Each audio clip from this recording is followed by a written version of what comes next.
اور آج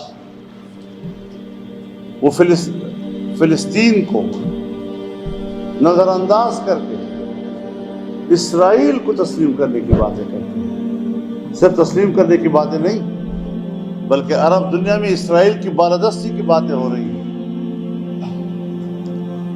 کیا ہو گیا ہے امت مسلمہ؟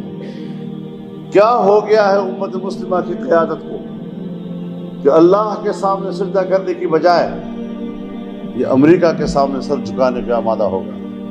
آج ہم اپنے ہی مسلمانوں کے خون کا سودا کر رہے ہیں. ایسی صورتحال میں میں تو اتنا ہی کر سکتا ہوں کہ امت مسلمہ کو آواز دوں، ان کے حکمرانوں کو جھنجھوڑوں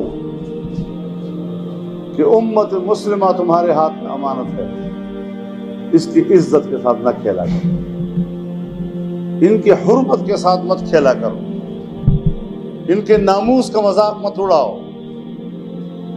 آپ کا فرض ہے کہ آپ ان کی آزادی کو یقینی بنائیں. تم مسلمانوں کی غلامی کو یقینی بنانے کے لیے بیٹھے ہو. اگر آپ مسلمانوں کی غلامی کو یقینی بنانے کی کوشش کریں گے تو ظاہر ہے کہ پھر میرے آباء و اجداد نے آزادی کی جنگ لڑی ہے، ہم آپ کے خلاف بھی آزادی کی جنگ لڑیں گے. ہم بھیڑ بکریاں نہیں ہیں کہ جس طرح چاہیں ہمیں ہانکتے رہیں اور جو چارہ ہمارے سامنے ڈالے ہم قبول کرتے رہیں. انشاءاللہ ایک باعزت مسلمان قوم کی طرح ہم اٹھیں گے، ہم میدان میں ہوں گے اور ہم اس طرح کے فیصلوں کو قبول نہیں کریں گے. ہم آج بھی انضمام کے فیصلے کو غلط کہتے ہیں اور صرف غلط کہا نہیں، غلط ثابت بھی ہو گیا، غلط ثابت بھی ہو گیا. آپ کو شرم نہیں آتی؟ آپ گلگت بلتستان جاتے ہیں جہاں 15 لاکھ کی آبادی ہے. 15 لاکھ کی آبادی کو تو آپ صوبے کی حیثیت دے رہے ہیں، لیکن 1.5 کروڑ قبائل کو تم صوبے کی حیثیت دینے کو تیار نہیں ہو. یہ وہ ساری چیزیں ہیں جو ہمارے مد نظر ہیں اور انشاءاللہ ہمارے مد نظر رہیں گی، اور اس کے لیے ہماری اپنی جدوجہد ہے، وہ جدوجہد جاری رہے گی. یہاں پر قوموں کی تقدیر تبدیل کی جاتی ہے، ان کے مستقبل کے فیصلے کیے جاتے ہیں اور قوم اپنے مستقبل سے بے خبر ہوتی ہے. اسے سبز باغ دکھائے جاتے ہیں، انہیں امید دلائی جاتی ہے. ہمارے فاٹا کے عوام نے 125 سال جس نظام کے تحت گزارے اور کئی نسلیں اس نظام کی تسلسل میں پلی بڑھی، اسی سے وہ مانوس ہوئے. لیکن نعرہ لگایا گیا کہ FCR ختم کیا جائے، یہ انگریز کا قانون ہے. لیکن جس بے ڈھنگے انداز کے ساتھ اس نظام کو تبدیل کیا گیا، آج وہاں نہ پرانا قانون ہے نہ نیا قانون. اور میں گواہ ہوں اس بات کا، کیونکہ میں لڑا ہوں. مجھے کون کون ملے ہیں، کس کس لیول کے لوگ مجھے ملے ہیں اور کس طرح مجھے انہوں نے آمادہ کرنے کی کوشش کی کہ آپ اپنا موقف چھوڑ دیں، ہر قیمت پر ہم نے یہ کام کرنا ہے.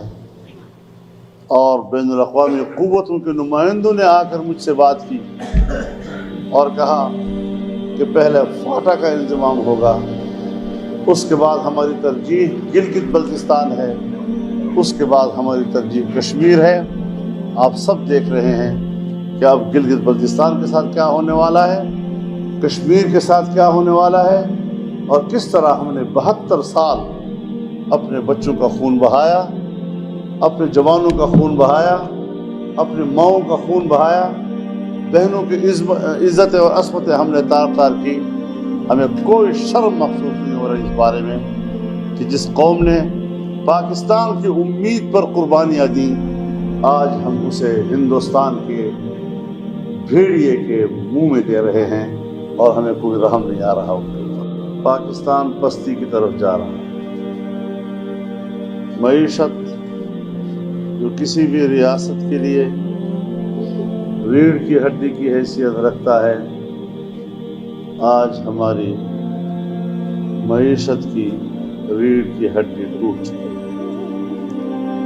اور ہماری معیشت اس وقت اپاہج ہے، اور امید بھی نہیں ہے کہ جلد وہ صحت یاب ہو سکے، امید بھی نہیں ہے کہ وہ جلد اپنے پاؤں پہ کھڑی ہو سکے۔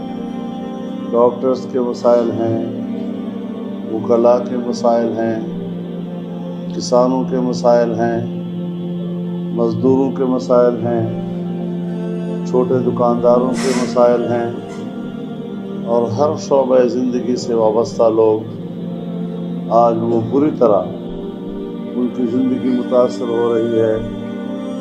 ملک میں پسے ہوئے طبقے کا آج کوئی پوچھنے والا نہیں ہے۔